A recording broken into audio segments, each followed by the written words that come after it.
నాగశ్విన్ దర్శకత్వంలో ప్రభాస్ హీరోగా కల్కి 2898 ఏడి సినిమా రాబోతున్న సంగతి తెలిసిందే. ఈ సినిమాలో కమల్ హాసన్, దీపికా పదుకునే, దిశా పటాని, అమితాబ్ బచ్చన్ ముఖ్య పాత్రల్లో కనిపించనున్నారు. ప్రస్తుతం షూటింగ్ చివరి దశలో ఉందని సమాచారం. ఇప్పటికే కల్కి 2898 ఏడి సినిమా నుంచి రిలీజ్ చేసిన పోస్టర్స్, గ్లిమ్స్ సినిమాపై భారీ అంచనాలు నెలకొన్నాయి. హిందూ మైథాలజీ కథతో సైన్స్ ఫిక్షన్ థ్రిల్లర్గా ఈ సినిమాని తెరకెక్కిస్తున్నట్టు సమాచారం. ఈ సంక్రాంతికే సినిమా రిలీజ్ ప్రకటించినా షూటింగ్ అవ్వకపోవడంతో సినిమా వాయిదా పడింది. తాజాగా కల్కి సినిమా ట్రైలర్ అప్డేట్ చెప్పారు డైరెక్టర్ నాగశ్విన్. బాంబే ఐఐటీలో జరుగుతున్న కాలేజ్ ఫెస్ట్లో దర్శకుడు నాగశ్విన్ పాల్గొన్నారు. అక్కడ టెక్నికల్ స్టూడెంట్స్తో ఆయన ఇంటరాక్ట్ అయ్యారు. ఈ సందర్భంగా స్టూడెంట్స్ అడిగిన పలు ప్రశ్నలకు సమాధానాలిచ్చారు.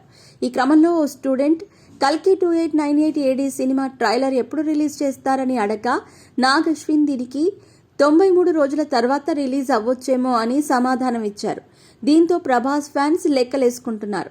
నాగశ్విన్ చెప్పిన దాని ప్రకారం లెక్కలేసుకుంటే 93 రోజుల తర్వాత అంటే ఏప్రిల్ 1న వస్తుంది. మరి ఆ రోజే రిలీజ్ చేస్తారా లేక ఏప్రిల్ 1 అని ఏప్రిల్ ఫూల్ చేస్తారా చూడాలి.